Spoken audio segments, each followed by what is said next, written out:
Hello किसान भाइयों, मैं हूं आपका दोस्त और होस्ट उन्मेष टहरिया फिशरीज इंस्पेक्टर। आप देख रहे हैं ऑस्कर फिशरीज।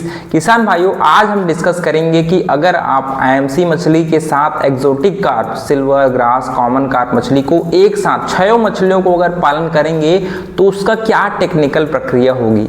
एक्चुअल में आईएमसी मछली पालन और एक्सोटिक कार्प दोनों को पालन करने का तरीका लगभग समान ही है, क्योंकि दोनों की फीडिंग हैबिट, दोनों को जितनी जगह की जरूरत पड़ती है, जितने क्षेत्रफल की जरूरत पड़ती है, तो वो समान ही है। इसीलिए आईएमसी मछली का जब हम लोग पालन करते हैं तो सबसे पहला हमारा तालाब का एरिया होता है। तो हमेशा आईएमसी मछली या फिर एक्सोटिक कार्प मछली दोनों को एक साथ भी अगर पालन कर रहे हैं तो मिनिमम कम से कम आधा से 1 एकड़ के बीच में आपका तालाब होना चाहिए।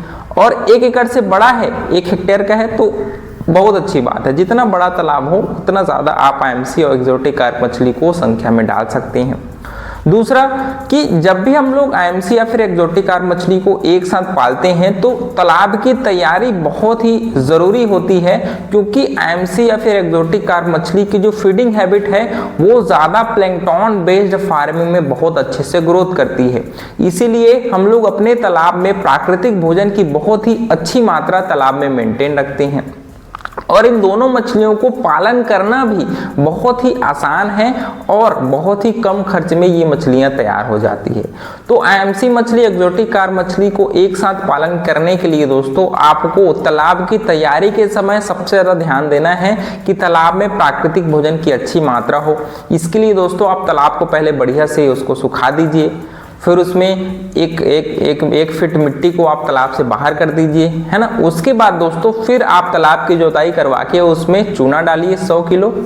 उसके बाद 1 हफ्ते के बाद आप उसमें पानी भर के आप उसमें मैन्यूरिंग और फर्टिलाइजेशन की प्रक्रिया है उसको स्टार्ट करिए। इसके लिए दोस्तों प्रति एकड़ आपको 800 से 900 किलो गोबर की खाद, या फिर इसका जगह जो लेयर मुर्गी का फार्म होता है प्योर, जिसमें भूसी ना मिला हो, उसके बिट को 500 से 600 किलो दोस्तों आप तैयारी के दौरान डायरेक्ट अपने तालाब में डाल सकते हैं।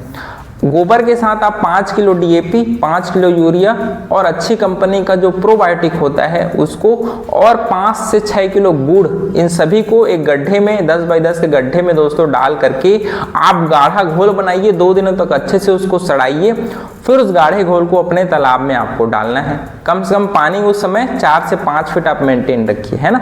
फिर देखेंगे कि 1 हफ्ता से 10 दिनों के अंतर्गत आपके तालाब में पानी का कलर है वो आपको हरा कलर दिखना शुरू हो जाएगा। तब आपको समझ जाना है कि अब आपके तालाब में प्राकृतिक भोजन है वो बहुत अच्छी मात्रा में बन चुकी है। तब हम लोगों को आईएमसी और एक्सोटिक कार्प मछली के बच्चे को तालाब में डालना रहता है। बात करते हैं कितने संख्या में हम लोगों को अपने तालाब में मछलियों को डालना है। तो यहाँ पर हम लोग अपर लेयर कतला और सिल्वर कार्प को दोस्तों 40% की मात्रा में डालते हैं। मिडिल लेयर दोस्तों जिसमें आपकी रोहू और ग्रास कार्प मछली आती है उसको हम लोग 30% की मात्रा में डालते हैं।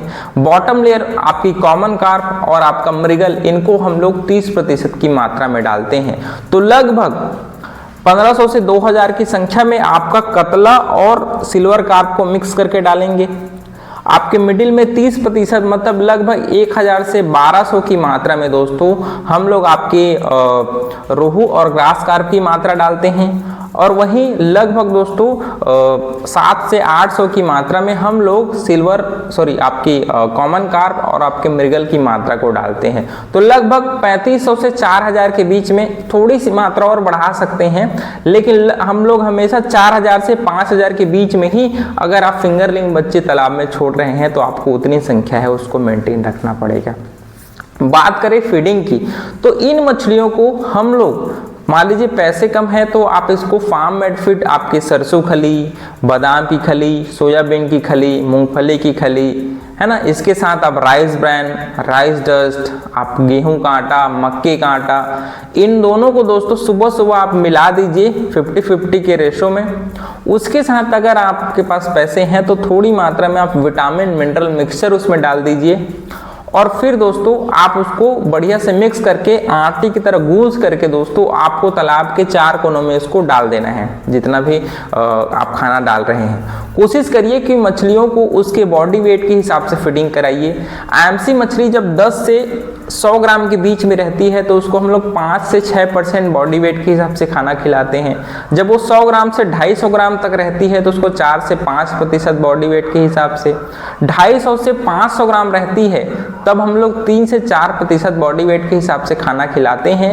और जब वो 500 ग्राम से 1 किलो साइज तक हो जाती है दोस्तों तो हम लोग उसको 2 से 3% शरीर के भार के हिसाब से फीडिंग कराते हैं। तो इसके लिए आप उसका फीड चार्ट जो मैंने बताया है बॉडी वेट, उसी के हिसाब से आप आईएमसी मछली और एक्सोटिक कार्प मछली को एक साथ डाल करके आप उसको भोजन कराइए। भोजन कराने की भी 2 विधि है।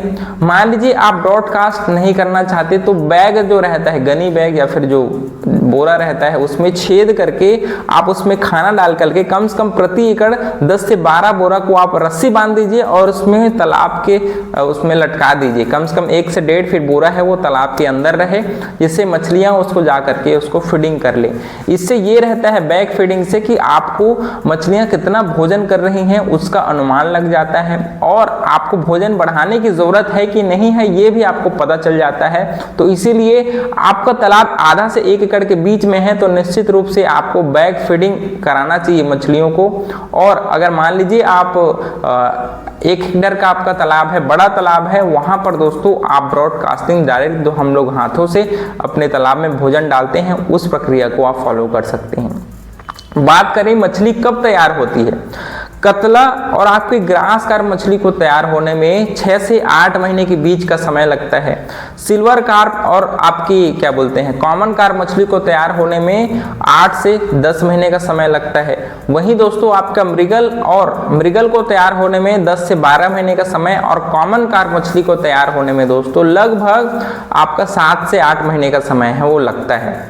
तो इस हिसाब से देखा जाए तो आप कंटिन्यू अगर कमर्शियल फीड नहीं भी खिला रहे हैं उसकी जगह आप फार्म मेड फीड खिला रहे हैं और समय समय पर 15 दिन 1 महीने में एक बार तालाब में फिर से मैन्यूरिंग और फर्मेंटेशन कर रहे हैं, समय समय पर उसमें 100 किलो गोबर में कम से कम 10 से 15 किलो सरसों खली उसके साथ थोड़ी मात्रा में चूना डाल करके उसको आप सड़ाइए और उसको आप समय समय पर तालाब में उसको डालते रहिए ताकि तालाब में प्राकृतिक भोजन की अच्छी मात्रा है वो मेंटेन रहे। क्योंकि आप आईएमसी मछली और एक्सोटिक कार्प मछली जो कंटिन्यू प्लैंकटन खाने वाली मछलियां हैं उनको आप कंटिन्यू आपको फर्मेंटेशन करना बहुत ही ज़रूरी है अगर आप उसको कमर्शियल फीड या फिर फार्म मेड फीड कंटिन्यू नहीं खिला रहे हैं उन परिस्थितियों में।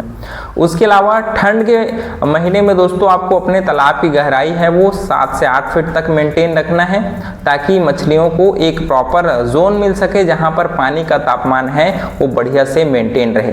क्योंकि जब तक आप ठंडी में थोड़ा तालाब की गहराई नहीं मेंटेन रखेंगे तब तक मछलियां हैं वो बहुत ज़्यादा उनको टेम्परेचर डाउन की वजह से वो भोजन करना बंद कर देती हैं और बहुत ज़्यादा बीमार भी रहती हैं।